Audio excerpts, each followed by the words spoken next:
that you use for underwriting or for calculating your losses, making sure that the process of developing those models, the data that you are using to develop those models, is the appropriate and is the right one. Just to put like a very, very simple example, that you don't use data from Texas to try to anticipate the behavior of a customer in New York, because, there are a lot of difference between those two regions, or, Japan and the United States. The use of big data how it relates with the models, I think is still a big gap that it has to be covered and analyzed and studied. Right. This is an interesting piece, model risk management. Who actually would be in charge of doing model risk management? Well, all the financial institutions that use models should have an independent group called Model Risk Management that analyzes the performance, the durability of the models that are used for underwriting of all the kind of management decisions. Okay. We actually have identified this piece of the workflow. Let me actually just find it and let me know if this sounds similar to what you're talking about.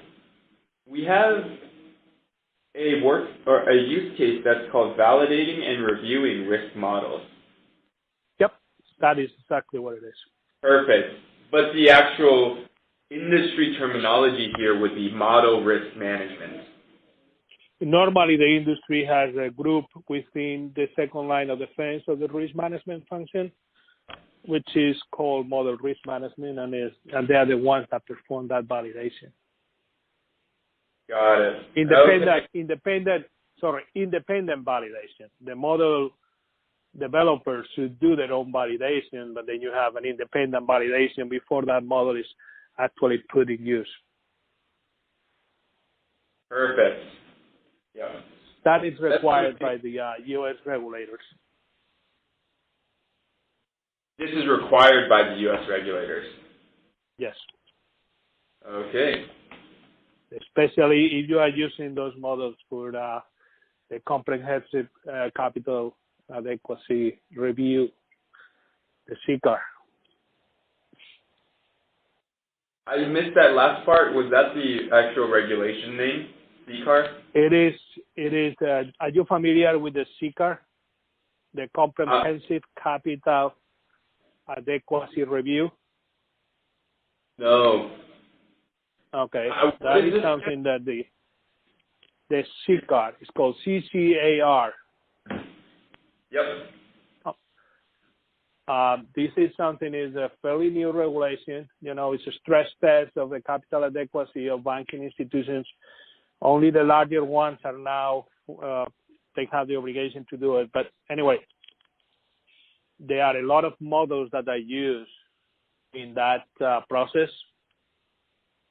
And all the models that are used before they are implemented, they have to be validated by the independent model risk management group.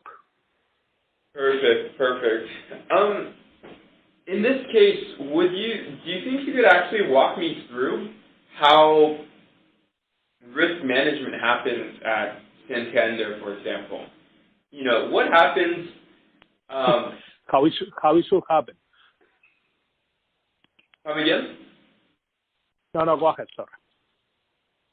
No, I was just saying, because we sort of jumped into the risk management workflow, it's sort of almost at the end, right? When we're validating our models. Would you be able to walk through, what are the specific steps that go into developing a model, that go into, maybe training the model, and then eventually like deploying the model, just so we can get an end-to-end picture of risk management? Okay.